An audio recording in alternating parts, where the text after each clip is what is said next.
Saumil Trivedi is with us as well. Saumil, good morning. Good morning. Good to have you here.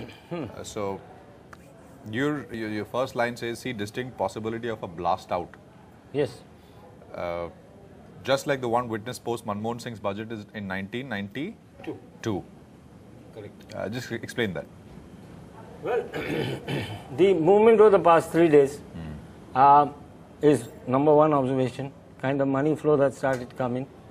The main fact, I think I talked about this last time also, that the more and more I'm getting convinced that something very, very major and very sort of take market by total surprise should happen in this budget, just like that election result, which just blew everybody off their feet.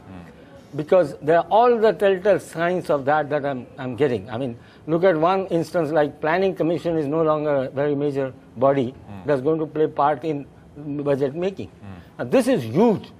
And things like this, if they build up to something which is dramatic, and I said some time back that he will present some out of the box, he is known for thinking out of the box, he's leading from the front, and he has to prove himself, and he said, and noises are coming out, there'll be bold decisions. So if any of these bold decisions, even one or two or three of them, catch the imagination of the foreign investor and the investor class, because mind you, this market is starved of such fundamental changes, like it was in 92 when Manmohan Singh presented the budget of liberalization. Then in 1 month, that market gained 50% in 1 month, flat. From 3,000 it went to 4,500 in Sensex.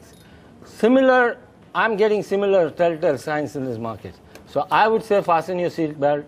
The floor for this market right now is 7,600 for me. If you are not still in the market, take 7,600 at the floor, and you might see some levels which you are not able to even think of right now in a month's time. Maybe will be 9,000 plus in a month's time. It can happen. It's all that I'm seeing those signs, just a feeling, and it's from the way and look at the way the stocks have started moving. Yesterday I got a list of some about 15, 20 names which have just gone berserk. This is showing some takeoff is taking place. And if this spills over onto a larger basket of stocks, the frontliners, then I don't see it is not possible. It can happen. So immediate hurdle 7850 to 7900. This is based on the extensions and head and shoulder measurements. Once you're past that 7900, I would just not put any stop on the upside for this market. This I can think the just title of that graphic for Saumil doesn't convey what Saumil is saying.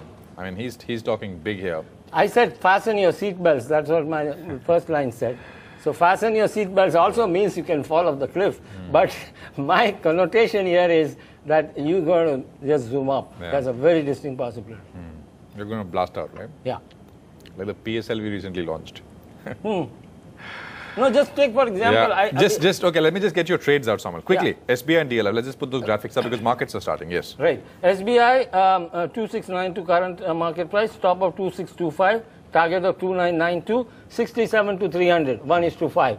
Very similar to what I put out on Vocard, and Vocard has also already started doing almost $50 up. And DLF and off stock, I've never referred to this, but because the risk rewards are favorable, and these beta stocks will go 218.85, target of 278.85, stop of 211. That's almost a risk reward of 8:60. Yeah, and these are all positional trades. I mean, mine are all, the stop loss is there, the target is there, whenever they are achieved, whether it achieves in 1 day or 10 days or 15 days or 3 months, I don't know, but there is enough risk reward to hold on to it. Okay. It gives you the targeted returns that I am targeting for. Okay, got it. I think we're getting to market open, so let's just stick with the prices.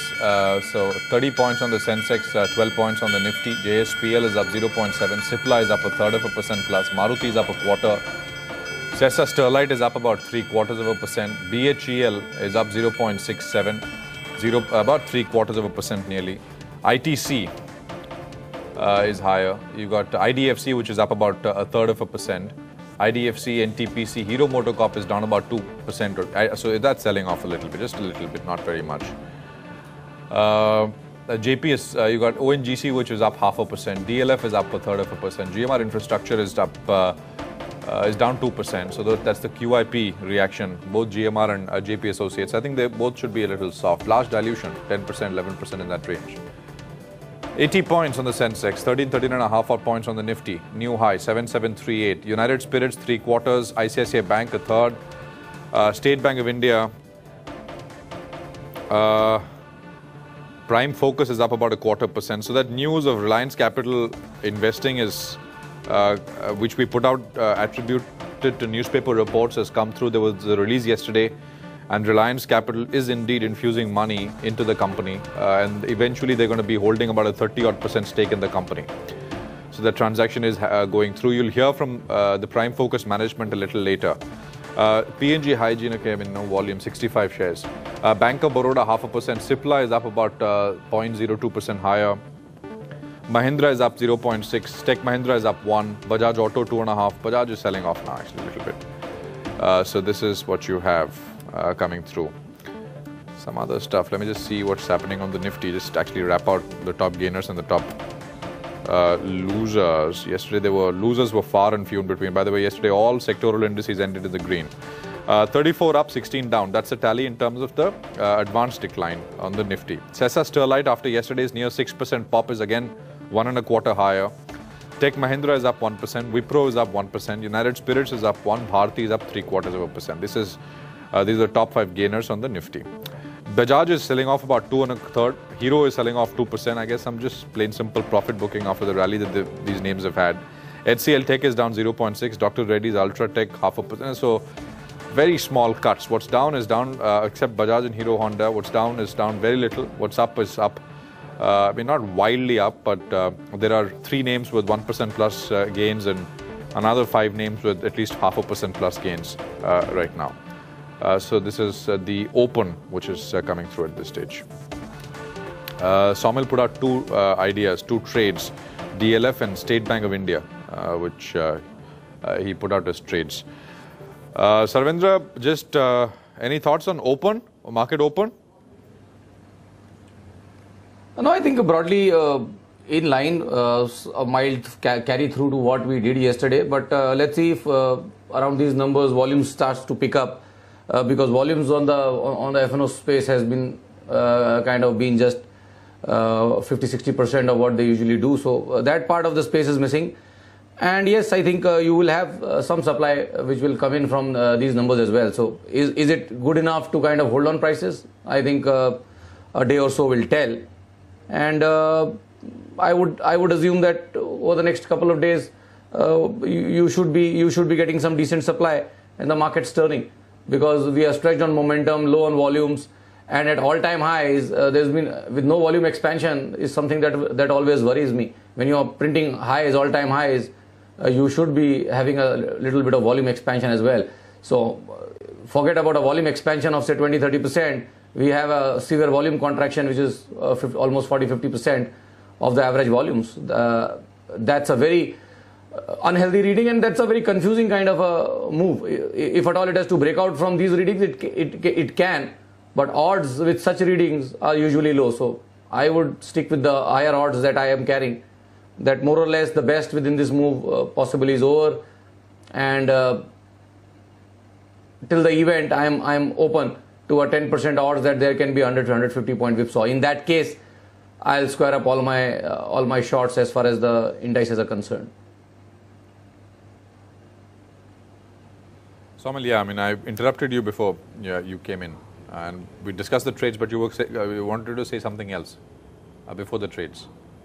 No, yeah, I was mentioning in terms of the momentum I'm seeing and the things, in terms of the risk reward, how that trades are materializing. Yeah. For example, Vocart, that we mentioned the other day, on Monday. From that was, what was the price then? 572, and it's already jumped to 624. See, these are the kind of returns that you can, and what was the risk reward? From almost 200 rupees versus 17 rupees. Yes. And you already made 50-60 bucks. So these are the opportunities here right now. If you take your courage in, of course, you'll need to have courage, because one can always be doubting. One can always be thinking, no, budget will not come up to expectations. Even if it comes to expectation, they will not be able to deliver, etc., etc. There's no end to that. But the evidence that I am seeing is very, very reminiscent of those days when it just blasted off like that. And I think all the elements are there. And now, just to give my point of view with respect to volume, as Sarvendra was saying, it's a very valid observation. But I would rather look at the monthly volumes rather than daily, weekly right now. And the monthly volumes in the past 2 months, May and June, have been far exceeding volumes over the last almost 24 months. Now, that is again a platform being built.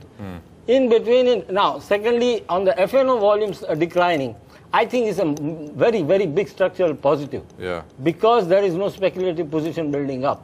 And on the cash side, the volumes are not that pathetically low. Yesterday's volume was higher than last 3 days' volumes. So there is definitely very strong cash buying taking place. That's why, and remember, these are the same stocks, same basket, which has been doing the rounds for the last 10 years. There is no new fresh equity that has come in these stocks. Yes. So there is going to be a trigger where the floating stock, even in these large caps, comes under pressure. Yes. And there can be a scramble to run after these stocks. And that scramble, that is what I'm basing my judgment on. If the budget triggers such a kind of scramble, then in a short time you can see this market jump, which is very highly. It doesn't happen easily. It has happened after 2003 maybe, and 92.